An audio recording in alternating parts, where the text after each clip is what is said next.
So before I start, I want to take the opportunity to thank the organizers, Neil, Dimitri, and Christian, not just for giving me the opportunity to present my work in this series, but just for organizing this series altogether. I've attended several of the seminars. It's been a real pleasure. And thank you guys for taking the initiative, and like I said, for asking me to present. So this is joint work with Guanglian Hu from the University of Sydney, who also I think is joining us from this very late hour, way past midnight Sydney time. And I'm going to talk about expected and realized returns on volatility.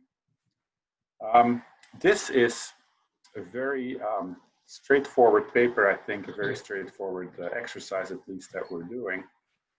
And we're basically going to use VIX Futures, and we're going to use returns on VIX Futures. And we're going to ask ourselves whether we can predict returns on the VIX Futures using ex-ante measures of expected returns. So just think of this as if we had good measures of expected returns on the S&P 500, can we predict the ex-post returns on the S&P 500? Now we know that in the return space, in the first moment, that's very difficult. But the question here is whether we can do that in the second moment space. Now, the answer turns out to be yes, at least if you look at sufficiently long horizons. And of course, as soon as I say the word long horizons, you know, we're opening up a can of worms, and that's going to be no different here, and we'll get into some detail regarding that. But before that, before I even get there, this is a fairly new paper. It's still in progress, and so any comments are even more appreciated than usual. But even though it's a new paper, talking to a few people about the paper, the reaction that you get sometimes, which also might be going through your head right now, is, well, wait a second. You know, we're looking at returns on the VIX here, returns on volatility, and he's making the analogy with returns on the S&P 500, but this is a very different ballgame because we're talking volatility, and volatility is mean reverting, and so therefore, you know, maybe we shouldn't be surprised if we can actually predict these returns, and what does that really mean? What's the null hypothesis here? So there's at least two ways that I can think of responding to that sort of question. The first one is that I think characterizing the returns and predictability of returns, of any sort of returns, is interesting, if only simply not from an academic, but from an investment perspective. That's the first answer. The second answer is in the second bullet point on this page, which is that even if you're not satisfied with analyzing the returns on volatility and analyzing the predictability of those returns, it turns out that our results have implications also for predicting S&P 500 returns. And the reason is fairly simple. We all know from the literature on the estimation of index returns and the estimation of option pricing models that the innovations to S&P 500 returns and the innovations to index volatility are negatively correlated. It's one of the most stable, stylized facts out there that I know of. And so then, given the first bullet point, if we can predict volatility returns for sufficiently long horizons, the question I think naturally arises, can we use that stylized fact to also forecast S&P 500 returns? And the answer is yes, again, at sufficiently long horizons. And the reason for that is simple. It's that negative correlation, which we usually investigate with daily or weekly or monthly data, that negative correlation is actually very, very stable across return horizons. And so given the stability of that stylized fact, we can also use our results to predict S&P 500 returns. Okay, related literature. I'm going to tackle the related literature maybe slightly differently from the way I usually do it and the way people usually do it. I'm going to go over it very, very quickly at this point, and I'm going to come back to it in detail, because there are a number of papers out there that are closely related. So our paper is, I think, related to at least three interesting and important literatures. First, there's a literature on VIX Futures. That literature is relatively recent. It's relatively limited for the simple reason that we haven't had VIX Futures for that long yet. There's a couple of important papers listed here. There's a paper by Cheng which I'm going to get back to in detail later. It's a paper by Eraker and Wu, which is less related to our work than the one by Cheng. I'll briefly comment on the Eraker and Wu paper. Basically tries to explain the average returns on VIX futures, which is very different from what we're doing. There's a paper by Johnson, which Travis Johnson, I'm also going to get back to that. Du Becker, Giglio, Ley, and Rodriguez also look at VIX futures, but their paper is more focused on longer maturities for which they use swaps. And then there's not just actually one paper, but a series of papers by Mixon and Bonur at the CFTC about the stylized effects in these markets. There's also literature on VIX options. There's two important papers listed there, Mencia and Santana, and Bargett, Correa, and Leipold. You know, this is related to what we're doing in the sense that they're securities on the same underlying, but actually our results have less overlap with that literature than with the literature on VIX futures that I just cited.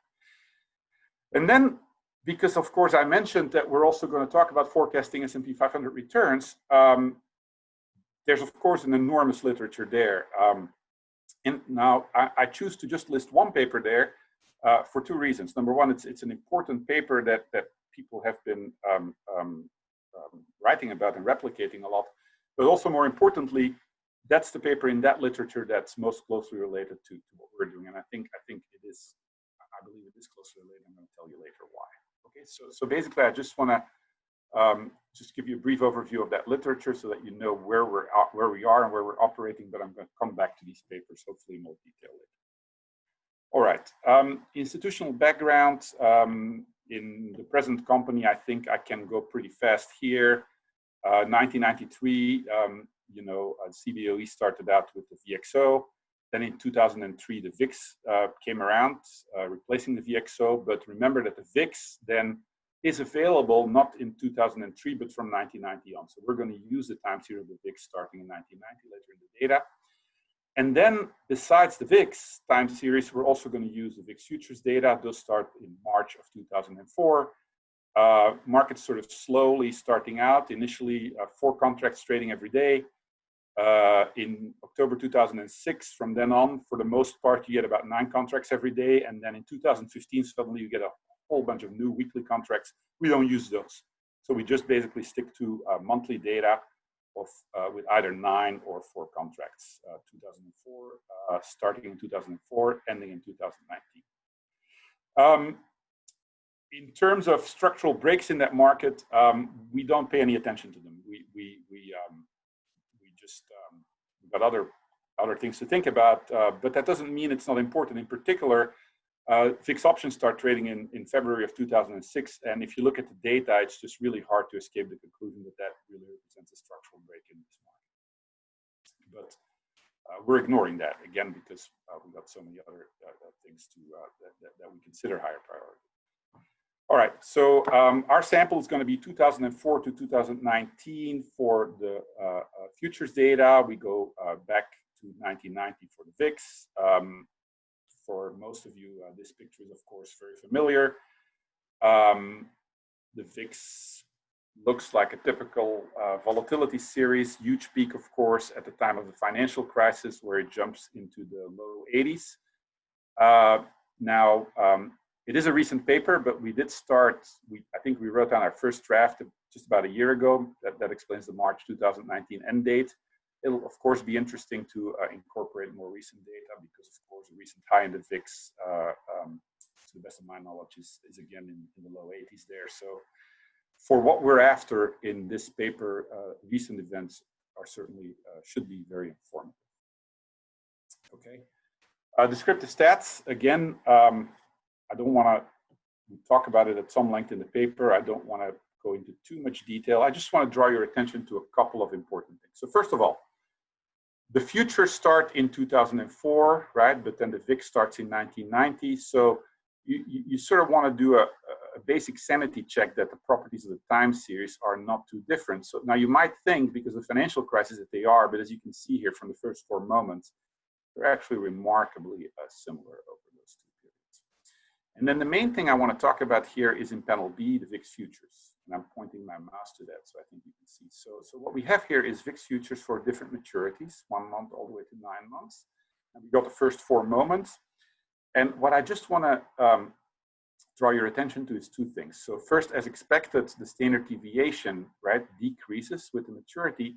But then more importantly, this is a very important feature of this market for VIX futures. You can see here that the market is on average in contango, right? The term structure is upward sloping. And because we're talking about returns, that's very important for us. And so that's basically, to some extent, what the Eracker and Wu paper is about. It's to write down general equilibrium models that can explain this upward sloping term structure, which leads to negative returns on VIX futures. Okay, so that's a very important stylized fact that's going to come back all through our analysis. Some of you might not be too familiar with these markets and how important they are. So what we have here is some descriptive stats in terms of, in panel A up here by maturity, and then in panel B by year. And so what I want to draw your attention to is the incredibly rapid growth in these VIX futures markets. So you see here both in, so by the way, this is volume and open interest. So this is the number of contracts on a daily basis per contract, right? So on average for the 1 month, 2 month, 3 month contracts. And so you can see here that there's really very rapid growth, both in terms of volume and open interest. And then sort of in the last couple of years, the market sort of stabilizes. Now, future time will tell if that's just a momentary pause in the data, or whether these markets are going to continue to expand.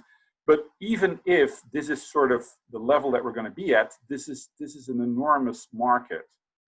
Because so just to put this in perspective, this sort of represents $300 million in daily Vega exposure in these markets, which is, it dwarfs the VIX options market, and it also dwarfs the SPX options market, okay, in terms of Vega exposure, okay, which is, of course, only one criterion. Nevertheless, point being, this is an important market. This is not just some sort of arcane market. This is really for a maturity of less than 1 year. This is what the Giglio paper is about. For a maturity of less than 1 year, this is really where the action is in terms of volatility markets. Okay. All right. So now, what are we doing? We're going to simply do the following. We're going to start by computing VIX futures returns.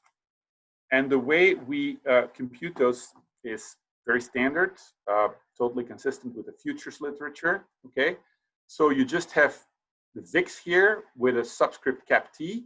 That's the settlement price at maturity, cap T.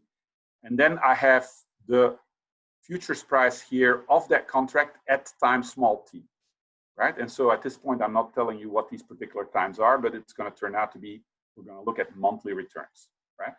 Okay, but so I can basically do this for any holding period, okay? And there is a catch here, of course. And the catch is that basically this is a futures contract, right? And so by definition, the futures contract requires a zero investment at initiation. And so we follow, I think, most of the literature by computing returns on what we call a fully collateralized position. So in other words, if you look at this formula, I'm basically assuming that I'm going to have to put up as collateral an amount equal to the price of the futures contract at time small t, right? Now, some of you might notice that this is a little bit different from certain implementations in the futures literature, because the question then, of course, becomes, well, what does that money do? What does that collateral do? And sort of one assumption is, and it's an assumption, is, well, it's going to sit there and it's going to earn the risk-free rate, right? And then this is where it gets a little bit tricky, because different papers in the futures literature implement it in a slightly different way. So what we did is we followed some papers that just ignore that risk-free rate, and I'm going to show you later that, you know, ignoring the risk-free rate here doesn't make any difference, because the point is that these returns on these futures are so large, and at least in our sample period, the risk-free rate is so small that it doesn't make any difference. So no matter how you incorporate the risk-free rate, it's not going to make any difference here. All right. Okay, so let me start out by showing you some of these returns. And this table is designed to just make one really important point, okay? So over our sample period, we have 175 contracts that mature. So what we do here now is, okay, we're basically going to look at these returns that we start, and where we start the investment either 1 month, 2 months, 3 months, 4 months, or 5 months before the contract matures, okay? And there's a lot of information here, but what I want to draw your attention to is just simply to the average return. So look at the average return. First of all, they're all negative. And that, of course, is entirely consistent with our expectation that the return on volatility, you know, ought to be negative. All right. So basically, of course, this is the return to a long position, right? So of course, if you want to exploit this, you want to take a short position, but we're just, for simplicity, we're going to keep talking about long positions, so with negative signs.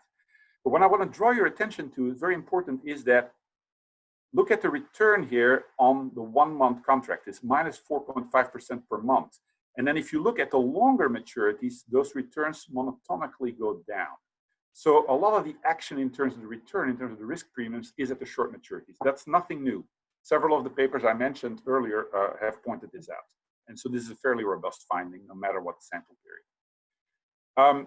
Furthermore, just to emphasize this, what we're doing here in panel B is we're going to take the 5 month return that we have here, which is relatively small, and we're going to see what happens, okay, over those 5 months. So from in the first month, in the second, the third, the fourth, and the fifth, and you see again here that the action is going to be at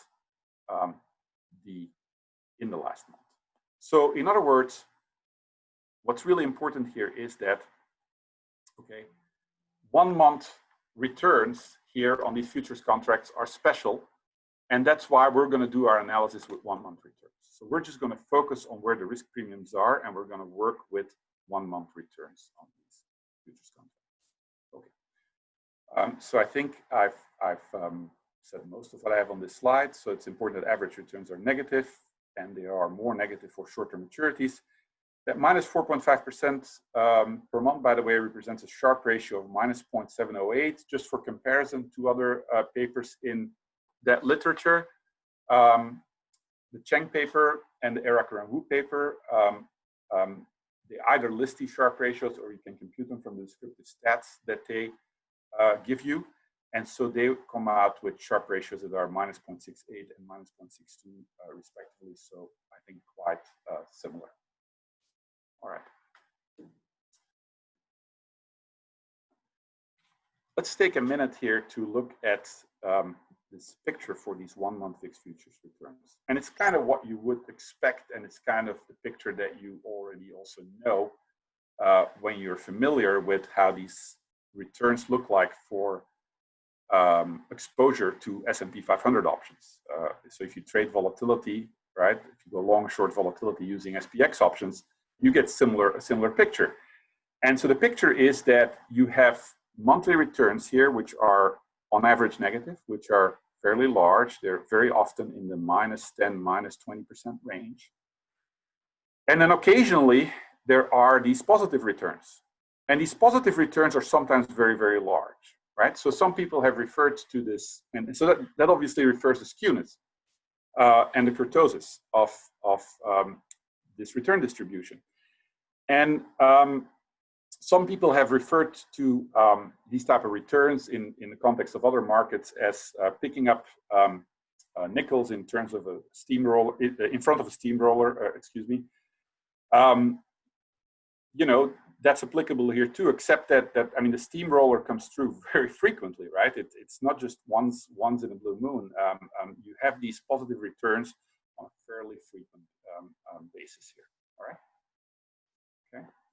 So what I was referring to earlier was this distribution. This is the frequency distribution based on the plot that we just looked at. And so obviously what you see here is that there is this large mass here in the right tail, right? So a lot of positive skewness in this return distribution. And again, there's nothing new. We knew that about the distribution of volatility. Okay. All right. So that's the distribution of the returns. So now what we're going to do is we're going to see if we can construct measures of expected returns, right? And how well those expected returns predict the realized returns. Now, of course, as soon as you write down expected returns, so I got the expected return here, which is some conditional expectation of this expression here, which involves the VIX at maturity, at capital T, and the price of the futures contract, of course, at time T. And now, of course, you sort of run into a similar issue that you run into in the literature on the variance risk premium, which is that you can model this, you can implement, as soon as you have a conditional expectation, you can implement this in many different ways. And which basically comes down to choice of model, choice of stochastic process, etc. So what we decided to do is to start out at least for with the simplest possible model for the VIX for two reasons.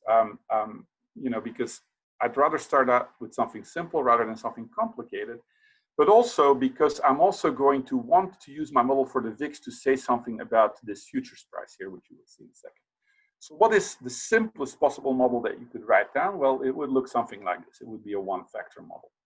You could go simpler, you could go Gaussian, but we could make it a little bit more interesting and use a square root model here, one-factor square root model. And we still have closed form solutions for just about anything that we're interested in, including this maximum likelihood estimation of based on the VIX.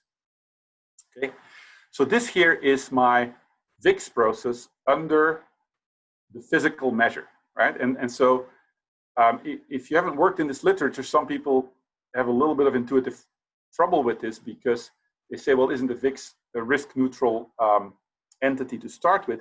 Yes, but remember the VIX is observable. And so here we just basically treat it as an observable. And so under P, we basically pose that it follows this dynamic. Then we use a very standard assumption of the price of risk to get a risk neutral dynamic, which has exactly the same functional form as the physical dynamic.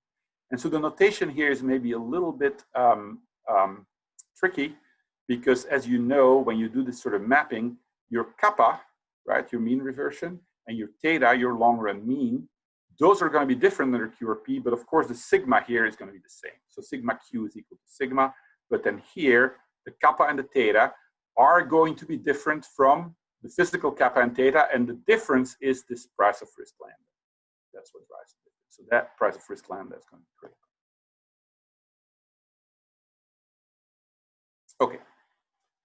So now, under that assumption, what do these expected returns look like? So like I said, what we're going to do now is we're going to take the expectation both in the numerator and in the denominator. So in the denominator, we have the price of the futures contract at time small t, right?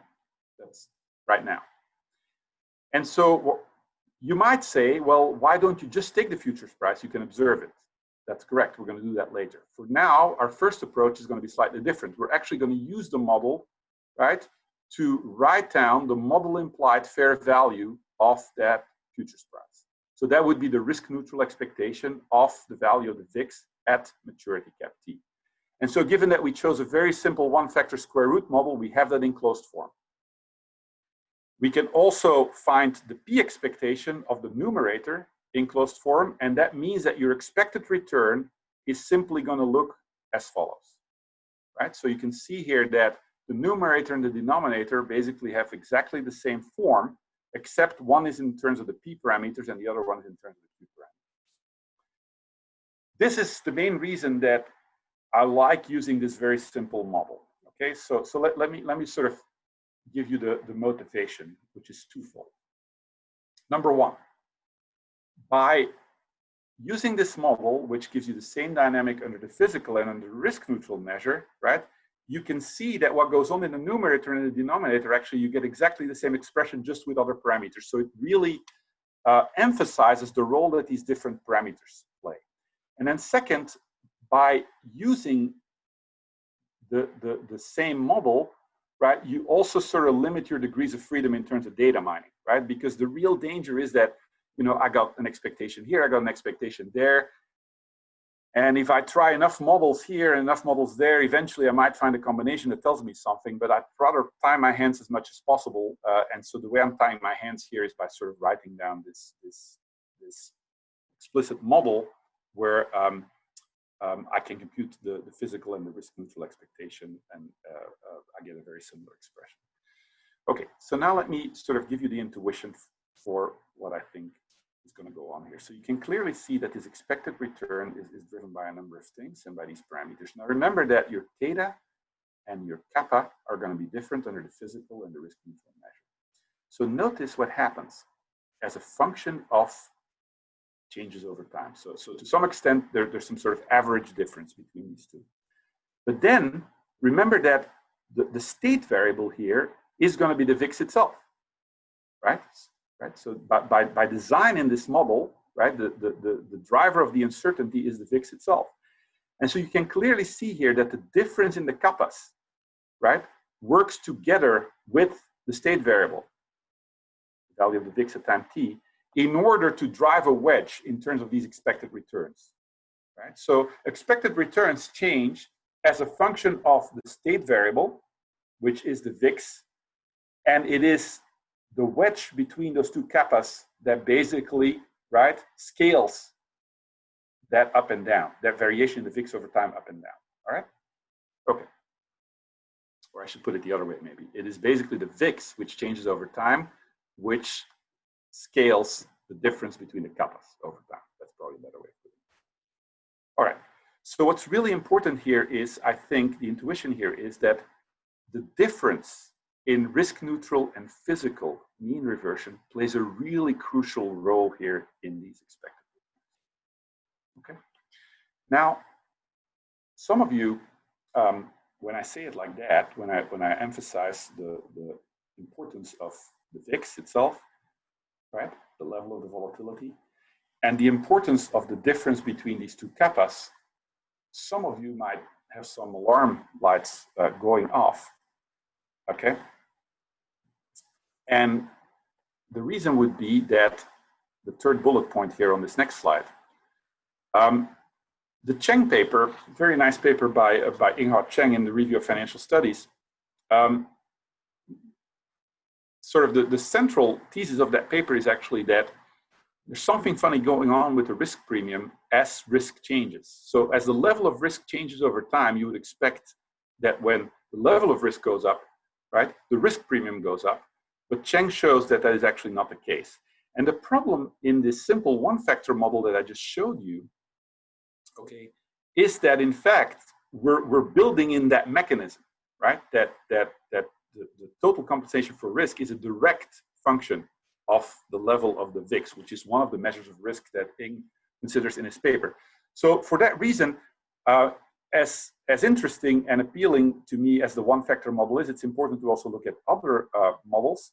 And so in this paper for now, we only implement two models. The one-factor model, just for, like I said, simplicity as a benchmark. And then we also implemented what I sort of refer to as my favorite two-factor model. And my favorite two-factor model is one where basically that theta in the VIX dynamic is replaced by a theta t, right, which is a stochastic mean. So basically the long-run mean of the VIX is stochastic, and that itself follows the square root process. I like that process a lot because I've always found that it's a nice two-factor model. It's more general. It fits the data well. It's well identified, etc. Okay, turns out to be the case here too. But this being said, you could try many other implementations. You could try many other ways to implement this, and we haven't done a lot of that yet. And there are other models that we could try, and there are also other kinds of stochastic processes for the VIX that we could try, especially under the P. We could basically have more general ARMA processes. We could have Corsita processes. We could include jumps, etc. We haven't done any of that. So for now, we just implement these two models, a one-factor model and a two-factor model. I'll tell you right away, and we'll get there in a second. The results surprised me a little bit in terms of the one and the two-factor model. I thought that the results for these two models would be very different. It turns out they're not. We'll get there in a minute. Okay. So Kris, before you get to estimation, it might be a good time to take a couple of questions. I thought this would be a natural The break between the model and the estimation would be a natural break. Excellent, Neil. Thank you. So actually an old question back from the summary statistics. So this is a little bit of a digression, but could the, from David Bates, could the volume open interest stabilization reflect shift in trading to the weeklies? I think David is absolutely right. Yes. Sure. Okay. Correct. And yeah, the long answer to that is we should probably consider incorporating those weeklies in the estimation at some point because of that reason. Okay. Oh, and then from a person identified as CD Laptop. All right. Just a comment. Changes on the VIX following a square root process is somewhat inconsistent with the physical variance of the S&P 500 following a component square root model. I wonder if this could have any material implications. Simulation study, maybe? Well, if I understand the question correctly, I think I do. The two-factor model that I just described is, in one way or another, is a component model, so that would get there. No, I'm very sensitive to the remark that one-factor model is seriously misspecified. There's no doubt about it. We don't use it because we think it is the best model out there that describes the data best. We take it because it's simple and it illustrates the information. Absolutely. And then from Inghua Chung. Hi, Kris. Maybe I misheard, but you seem to suggest results from my paper would imply a negative correlation between the level of the VIX and risk premiums, e.g. high VIX equals low risk premium. But this is not what the paper says. The correlation in levels between the estimated VIX premiums on my website and the VIX is positive. The key is the dynamic. Oh, this is a long question. Anyway, the key is the dynamics. When VIX rises, the VIX premium falls before recovering in about 5 to 6 weeks. Yeah, very, very excellent pointing. Thank you, and sorry for that. Yeah, so the question is, are you talking about the, I think what Ing is saying is, are you talking about the level or the VIX or the change in the level of the VIX? And so I think I got that wrong. Yeah, so I hope I'm describing Ing's paper correctly when I say that he points out that there is a problem with the connection that we often assume between the risk premium and the risk that is present in the economy. And then is at the level of the VIX or is that the change in the VIX? That's the question I think he's pointing. But if I got this wrong, I'll hopefully I can. Well, we'll have at the end, we'll let people use their microphones, so maybe you guys can discuss it more at the end. Very good. Anyway, let's back to model estimation. Okay, thank you. Good. So model estimation, fairly straightforward actually. The one-factor model in particular is very straightforward because the P parameters of the square root presses, we know you can just estimate those by maximum likelihood. So just for clarity, the futures data started in 2004, but we go all the way back to 1990, just because, of course, we want as long a time series as possible, and we estimate the P parameters, the maximum likelihood. And then in the second step, we just estimate one extra parameter, which is the price of risk, by minimizing the sum of squared futures pricing errors. So just very simple optimization, where you get the lambda by minimizing this function, which is a squared difference between the model errors. Sorry, between the model futures price and the futures price in the data. Two-factor model, similar, also in 2 steps. The only difference is that the P estimation is now a little bit more challenging, but just a little bit. We can just use the Kalman filter, and it seems to be well behaved. It converges very quickly. That's one of the reasons I like that model. And then the price of risk is the same as in the one-factor model, except now, of course, we have 2 prices. All right. Time goes by quickly, so I'm going to go over this fairly quickly. These are the results, parameter estimates, and the fit, root mean square error. Root mean square error, just what you would expect. The two-factor model fits quite a bit better than the one-factor model. It's not surprising. This is all in sample, and the model is much more richly parameterized. In terms of the one-factor model and the two-factor model parameters, unless you guys see something surprising, pretty much what I would expect. Let me just emphasize one thing, which is again not unexpected. The price of risk in the one-factor model is negative. That's exactly what we would expect. And then this is not expected or unexpected, but maybe we knew a little bit less about is ex ante, right? In the two-factor model, now we have two prices of risk. In my prior was in the one-factor model, it would be negative, but in the two-factor model, I had no good prior as to what would happen. Well, it turns out that both prices of risk are negative in the two-factor model. And that probably explains to a large extent why the two-factor results look qualitatively at least a lot like the one-factor results, right? And I'll get back to that a little bit later, what that implies. That implies we might want to estimate other models that are more different. All right, let me, the one thing I like about this paper is that I've been staring at these pictures a lot, and I kind of really like them. I hope you do too. So what we have here is very simple. In blue, we have the VIX, right? And the VIX is on the right scale here. So this right scale basically means that if you have a VIX of 30, this is going to be 30 squared, 900 divided by 12, so about 70, right? So it's a little bit of a strain. It's the same notation as in Bollerslev Taukunen. So, but anyways, the bottom line is you can see here, you can see the timeline and you can see the movements in the VIX. And then on the left-hand axis, we have the expected returns, which are negative in the model. They're always negative, right? So the realized returns, they're mostly negative and then sometimes they're positive. In the model, the expected returns are always negative. There is a difference between the level of the returns for the one and the two-factor model, but you can see how highly correlated they are. But that's not the main thing that I want you to take away from this picture. What I want you to take away is very clearly that something very interesting happens when the VIX spikes, right? The VIX spikes, and what happens is that expected return suddenly turns a lot more negative. And one concern that I have, and I'm sure many of you have, is that we have the financial crisis in here, and so you'd probably be a little bit afraid that the results that we have would be overwhelmed by what happens in a financial crisis, right? Obviously. But you can see that also with other increases in the VIX, which are much more modest, exactly the same phenomenon happens in terms of the expected return in the model. So the VIX goes up and that expected return just becomes more negative. And you have it here. I think this here is the this is the European debt crisis. This must be August 2011. This must be the downgrade of US debt. Anyways, any sort of crisis, whatever it is, anytime the VIX spikes up, expected return becomes more negative.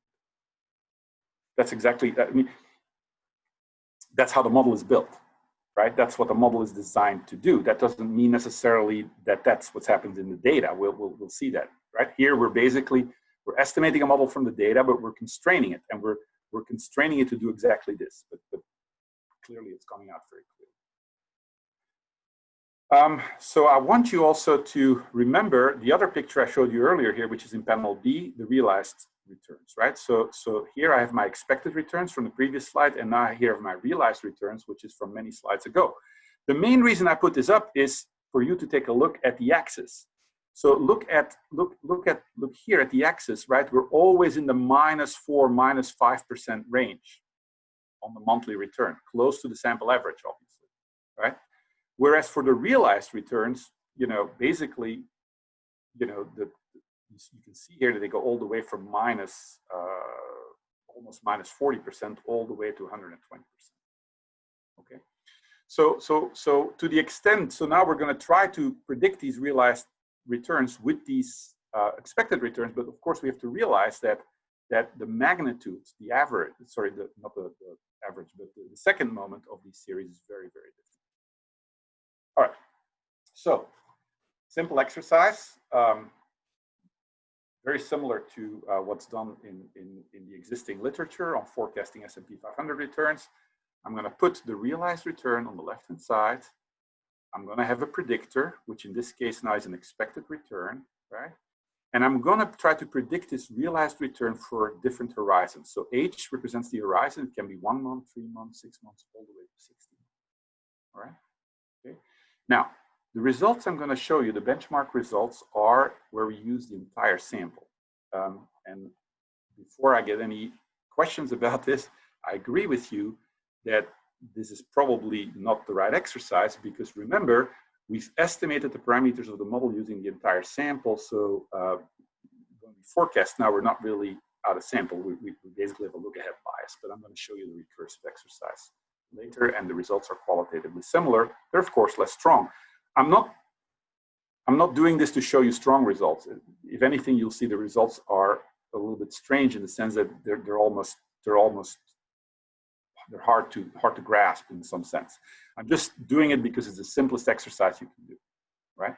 So here are the results, okay? And so before you get all alarmed, let me sort of comment on it a little bit. So panel A is the one-factor model. Panel B is a two-factor model. So we always have the horizon going all the way from 1 month to 60-month horizon.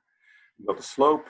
We got the t-statistic, which is a Hansen-Hodrick statistic. I'll talk, Hansen-Hodrick based standard error.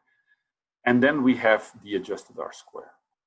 Okay, so now before you start getting fixated on those R-squares, which I admit I did the first time I looked at this, let's talk about what I think is the most important thing in this table. It's not the R-squares. It is the fact that if you look at the 1 month horizon, the sign is negative. Now it's utterly insignificant, but it is negative. And then as you go to longer horizons, the t-stats are going up, the R-squares are going up, but more importantly, it is consistently positive, right? So basically, what's the interpretation, what's the explanation of this? Truth is, I don't know, but I suspect it may have something to do with the fact that some of the noise in the 1 month returns gets evened out in these longer horizon returns. Exactly the same pattern for the two-factor model. Now, the R-squares. So in terms of statistical significance, clearly you need to go to fairly long horizons before you get statistical significance, right? The sign is very consistently positive from 3 months on, but the results only become statistically significant for longer horizons. The t-statistics, they get the R-squares, excuse me, they get very large when you go to these very long horizons. And initially when I looked at that, I sort of didn't know what to make of it. But remember, of course, a standard example, right? If you wish, from the Cochrane book, for instance, which makes this point very, very clearly, right? So if you predict long horizon returns, right, with a persistent predictor, as is the case here, by construction, this is a very persistent predictor. At least two things are going to happen. Number one, right, the slope, right, the slope estimate is going to get bigger and bigger, right, and the R-square is also going to get bigger and bigger. Now, the issue here is not that the R-square is going to get big, is getting bigger and bigger. It is that it's really high, where you get up to an 80% R-square at 60 months. So the question is what that means. In the two-factor model, it is quite a bit smaller. All right. So I'll get more to those issues that have been bothering me probably as much as they bother you later. Is that realistic? Is that even, what does that even mean? Right. I think part of what it means is that you could put confidence bands on these R-squares, and they're probably very wide. That's definitely one thing that's going on. All right. Before I go there, before I emphasize the potential problems, let me first go to the other important component of the paper. We know, so now we have evidence that at long horizons, we can predict these volatility returns. Now we know from the option literature, for instance, that there is negative correlation between the first and the second moment. So therefore, if we can predict the second moment, maybe we can also predict the first moment. Well, in order for that to be the case, that correlation has to be negative, not just for a 1 month return, but also for these longer horizon returns. And so I kind of knew this, what's in this table, but at the same time, I'm still surprised. I don't know if you are, but it turns out that when you look at this correlation between the S&P 500 returns and the VIX Futures returns, so any volatility return, also over a longer horizon, not only is it always negative, but it's fairly stable. It's in this fairly, narrow range in the -0.7, -0.8, -0.9 range, -7.75, -0.9 range. So it's very, very stable and robust with respect to the horizon. Given that, what happens if we now use this expected return from the one-factor and the two-factor model to predict S&P 500 returns? Well, not surprisingly, we have some success, right? So remember that by definition, we had a positive relation between expected returns and realized volatility returns, which means then given a negative correlation, there's going to be a negative relation with S&P 500 returns. And you can see that that is indeed the case, and that the T statistic here indicates some significance at longer horizon with, again, fairly large, suspiciously large, maybe R squares. Okay. Like I said, I think I really kind of like the pictures in this paper. So let me show you what's going on here. Okay. So this picture here is for one particular horizon. It's the 5-year return on the VIX Futures, and it's a 5-year return on the S&P 500. Okay. And I could do this for 3 years or for 2 years. The picture would look qualitatively similar. The only reason I take that we take 5-year returns here is that by taking 5-year returns, I can easily put, right, the expected return, which is in red here, right? So this is the expected return, 1-month return, right, from the one-factor model, okay? Right? So remember, I probably didn't emphasize this enough. I could try to predict the 5-year realized return with the 5-year expected return. I didn't even do that. I just predicted the realized returns with always the expected 1-month return. It turns out it doesn't really matter whether you use the expected 1-month return or the expected 1-year return or 2-year return. The thing is so persistent that you get very similar results. Now, so what you get here is the expected return from the one-factor model, which we know is in the -5% range. And because I take the 5-year VIX Futures return here, which is in blue dotted line here, it's sort of in a much narrower range than the 1-month return. And you can see the correlation here. So what we have here is the expected return at time t, and then the subsequent 5-year returns. And you can see the positive correlation, obviously. Every time that the red line, right, becomes more negative, that it dips, the dotted blue line pretty much also dips. So you see that they're, I mean, not every time, but they're fairly highly correlated. You can see it, it's kind of staring at you. And then even more importantly, you can also see what happens to the subsequent 5-year stock return. Right, so the negative correlation between 5-year stock returns and 5-year VIX future returns is plain and obvious here, right? So the negative correlation between the dashed red line and the dotted blue line is plain and obvious, right? So that picture sort of explains you the results that we just looked at. As usual, I'm running through my time much quicker than I thought I would, and so I think my 15 minutes are up, and that means I have 10 minutes with a hard stop. I want to take the opportunity to talk a little bit about related work. I've got a couple of slides on robustness exercises. The bottom line there is it's robust to a wide range of empirical implementations. I'm not really going to get there. I'd rather spend my time talking about related work, in particular this paper by Bollerslev, Daken, and so, right? And so this is a really interesting paper where they basically predict the S&P 500 returns using the variance risk premium. What I do here is something that they also did in their paper. I don't just use the variance risk premium. I also use realized variance and the VIX, so the two components of the variance risk premium. Now I want to draw your attention to one very important thing that tells us something very important about our results. So here I have the same horizons all the way from 1 month to 60 months. Same thing, slope, t-stat, r square. So you see here that for the VRP, two important things. The VRP here, right, r square goes up with the horizon. And number two, there's also significant predictive power from the components of the VRP. And those things are slightly different from the Bollerslev, Daken, and Zo paper. It turns out that's due to the sample period. So I have some results here. I'm just going to click on this very quickly for you to see, right? So our sample period is 2004-2019. The BTZ sample period ended in 2007. So we can't go back all the way to 1990, which is their starting point. But so what we do here is we basically go back to 1990. So we take an extended sample. And so what you see here is that the results here are much more similar to the BTZ paper in the sense that here you get the maximal R square at the 3 to 6 month horizons, which is exactly what they find in their paper. And There is some predictive power of RV and VIX, which they also have in their paper, but it's much less than for the VRP. So the point I'm trying to make is, I want to be very upfront about this, our sample does seem to be a little bit special or a little bit different. That, to me, that's not a surprise. These results are always going to be, to some extent, a bit sample specific. That's also true for the variance risk premium predictive power. But nevertheless, it's good to keep that in mind. There's another related paper by Johnson, where Johnson basically uses the slope of the VIX term structure to predict S&P 500 returns. It turns out you can also use that to predict volatility returns. That's what we show here. How is our work related to his? For the moment, not very much.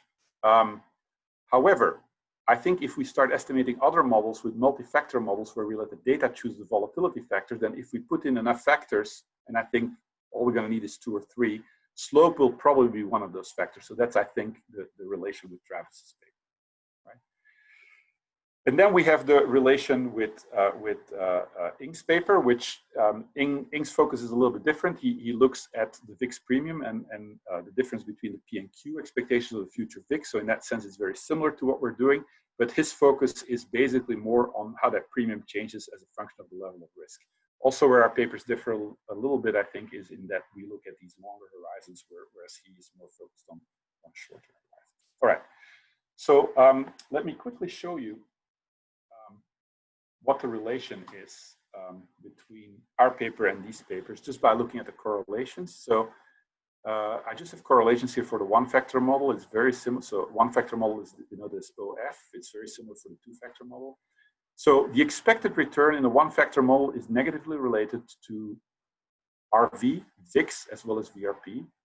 It's also negatively related to the slope in the Travis Johnson paper. When you put these different predictors together in a regression, in a multivariate regression, so what we do here is we have, this is for one particular horizon, 3 years. Okay, so you can do this for any horizon. The results are qualitatively similar. So basically, this is the result for the univariate regression that I showed you before, and what you get here is results that you get when you start including all of these other predictors, and it shows that the predictive power of the expected return remains. So let me. What I mean to show by this is not so much that, I'm not a big fan of these multivariate regressions where you check, which drives up which. I want to comment a little bit on the relation, especially with the variance risk premium.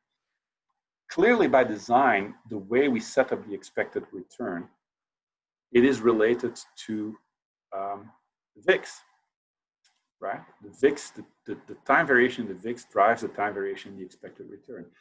And therefore, by design, I think it is related to what happens with the variance risk premium to some extent through the VIX.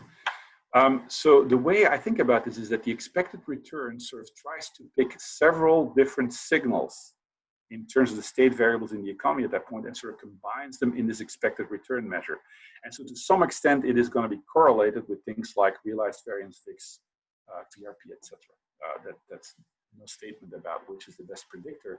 It just goes to show the point that I think there's a relation between these different predictors. Same thing when you can do the same exercise where you basically predict a 3-year S&P 500 return. So again, this is the univariate regression.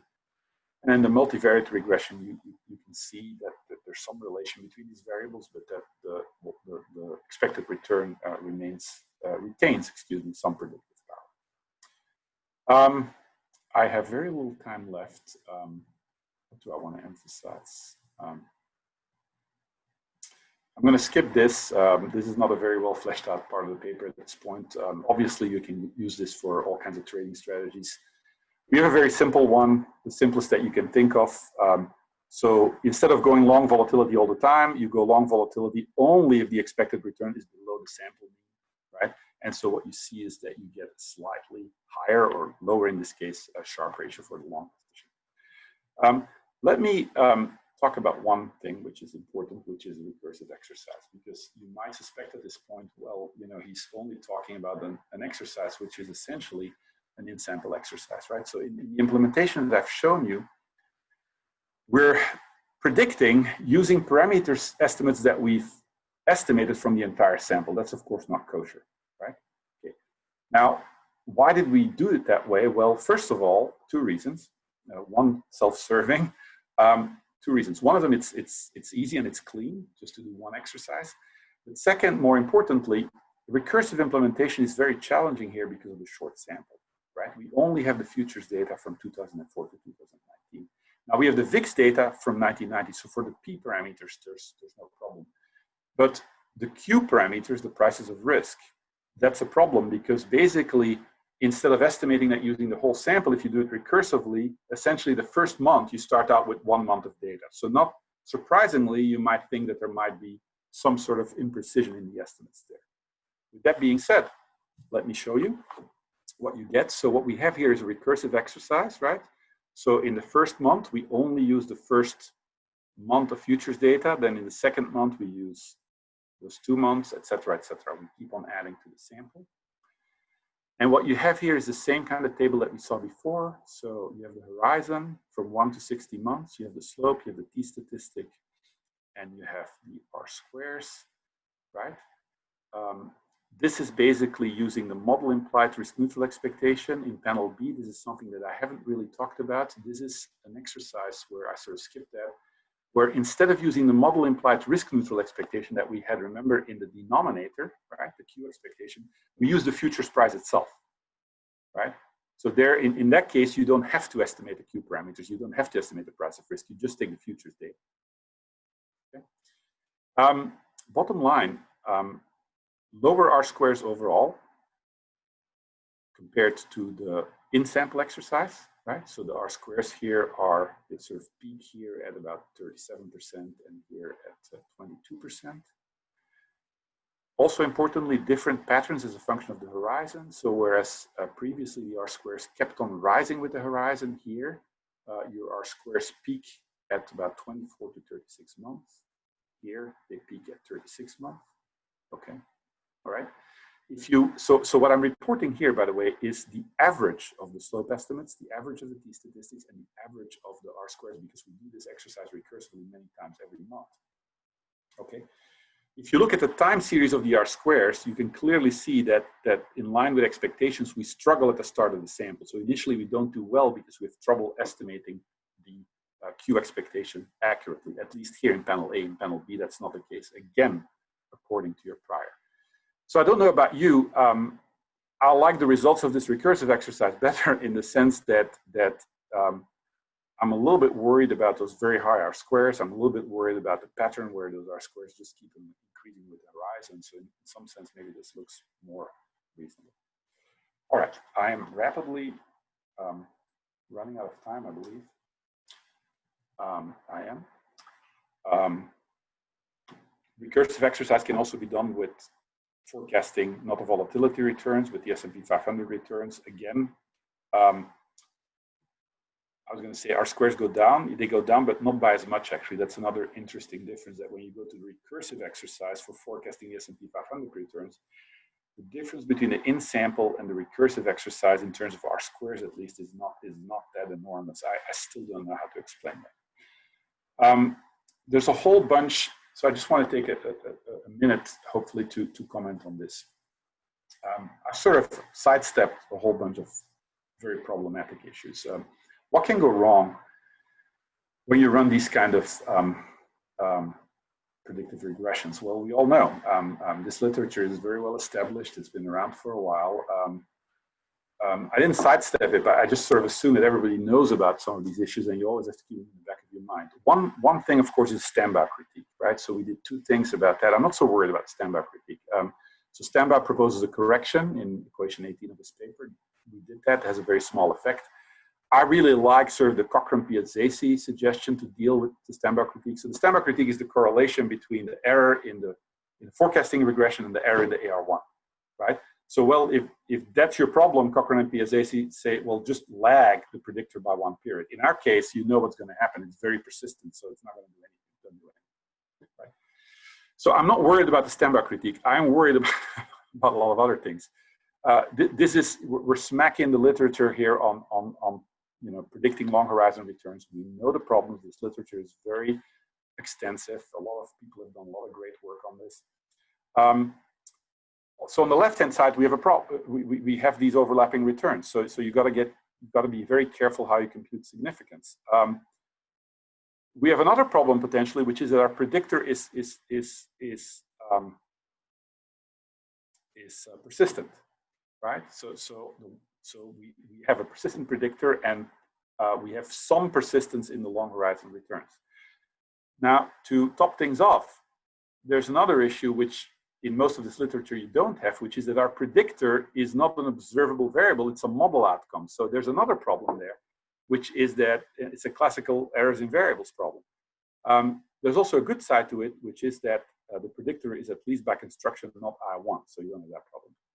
Long story short, what do?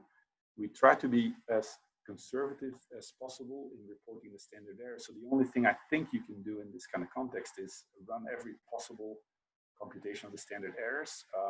What we found is consistent with the literature, and which is that the Hansen-Hodrick errors, 1980 JPE, and what we call the Hodrick 1B errors from the 1992 papers, those basically are the most conservative standard errors in t-statistics. Others, OLS, Newey West, the standard errors are much, much smaller, and I don't really trust them in this context, and that's what the literature confirms.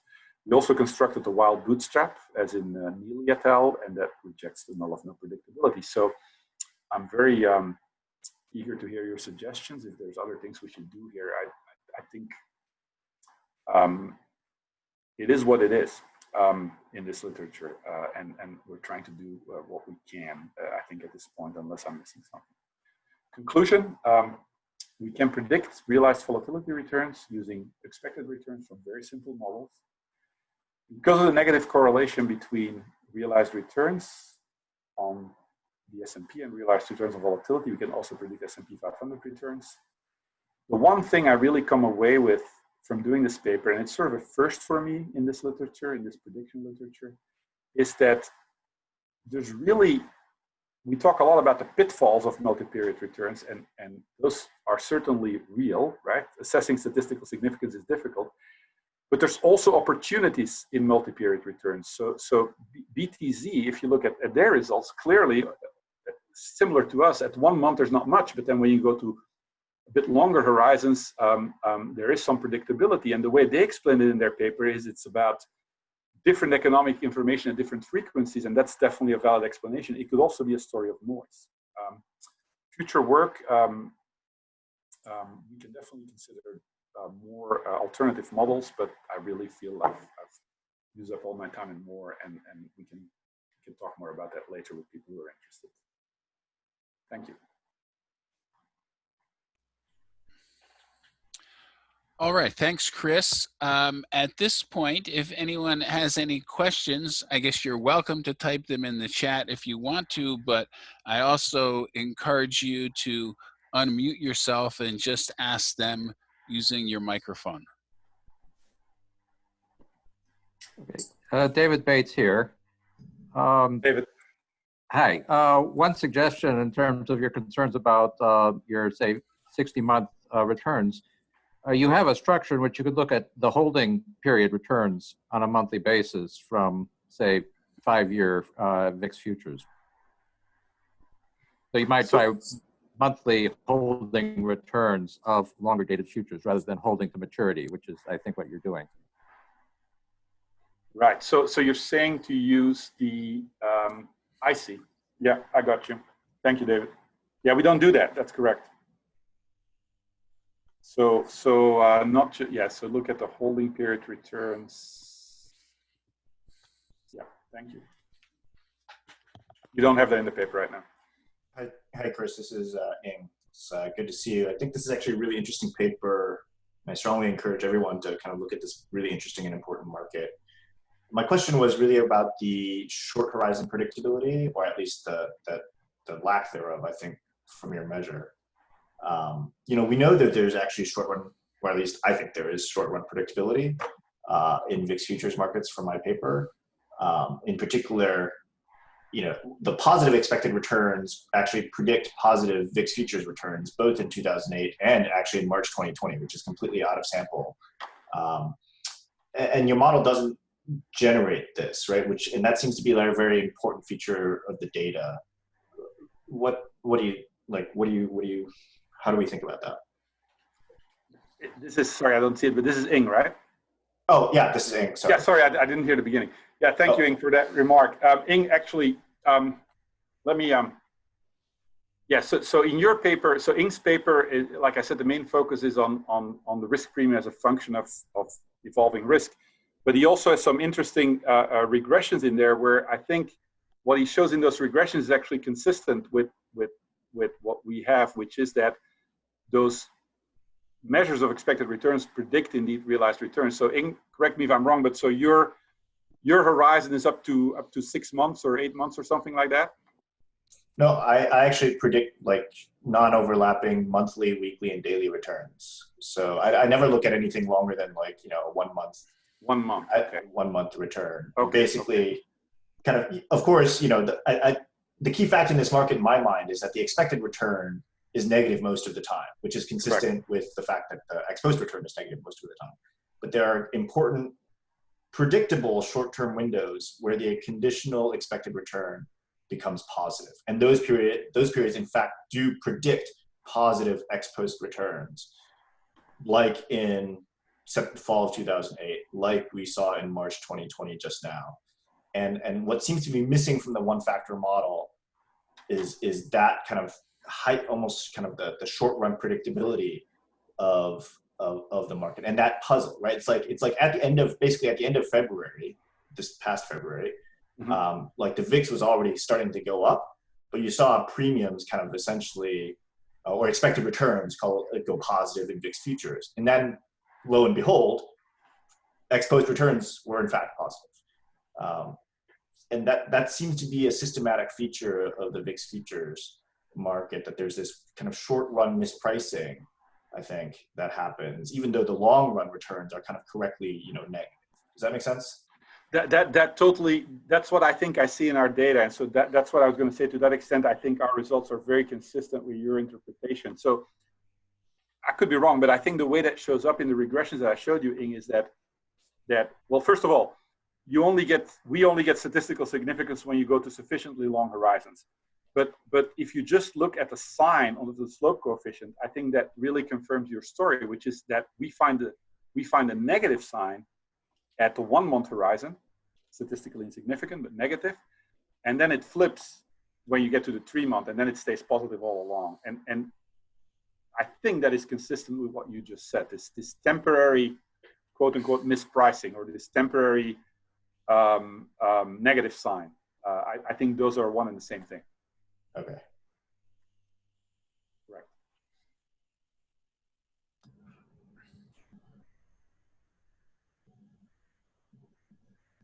Other questions? I have a comment, Neil. Go ahead. I got here a little late, but I read the paper ahead of time. One of the things that is very difficult with predicting long horizon returns is the fact that you're using overlapping returns. And in this case, you're doing it with a very small sample. So you're predicting, you have 15 years, you're predicting out 3 years, so you have effectively 5 independent return observations. There's papers by various people, Baduk, Richardson, and Whitelaw in the RFS, and a more recent paper by the same authors, that's a working paper. And the working paper, they show that by simulation, you effectively, using overlapping observations is not going to get you more accuracy. You're effectively left with something along the lines of 5 observations. So it's not really surprising that you're getting these large R squares for predicting returns, 60 months out with 15 years of data. Yeah. No, Björn, excellent point, and I think it's pretty much also what I think I said. Guilty as charged. It is what it is. There's nothing we can do about that, and you're absolutely right. You have a limit. It's a very simple, basic truth. if you have a short sample and you're going to construct overlapping returns, you have a very small number of independent returns. Now we don't have more data. So the way I think about this is when I look at the results is, what do I read into it? Do I read anything into these very large R squares? No, they're completely mechanical also, like as you're suggesting. What I do take some comfort out of is the fact that consistently, as long as you go past the 1 month horizon, you get this positive loading, and then you know, you do your best to get the most conservative T statistics with all the caveats that you just said. That's all you can do. There's no way from under that criticism. I totally agree. So can I make a couple of other comments though? This is my first one was the obvious comment, but let me make a couple of other ones relating to models and equilibrium. And the previous commentator was made an interesting comment about how you can predict short-term positive autocorrelation or you know, and then it flips signs, and it appears to be the case in your case. This is not really consistent with any type of equilibrium model. And in fact, this long-range kind of predictability is typically also, it's also inconsistent with equilibrium models. So when people talk about variance risk premium and other kind of option implied risk measures, it's typically sort of implied in that literature that people think about this as being a risk premium, but it isn't consistent with any kind of model, and it's kind of on the face of it unreasonable, because why would somebody get a risk premium 6-12 months down the road for a shock that dissipates before that period occurs? And I have a paper on this called Predictability Puzzles, where I look at this and I impose these statistical restrictions on the data and test that. But the point is, at the face of it, the changing of the signs of these things, along with the long-range predictability, is hard to reconcile with any kind of equilibrium story. Yeah, point well taken. We don't claim that it is, and we don't have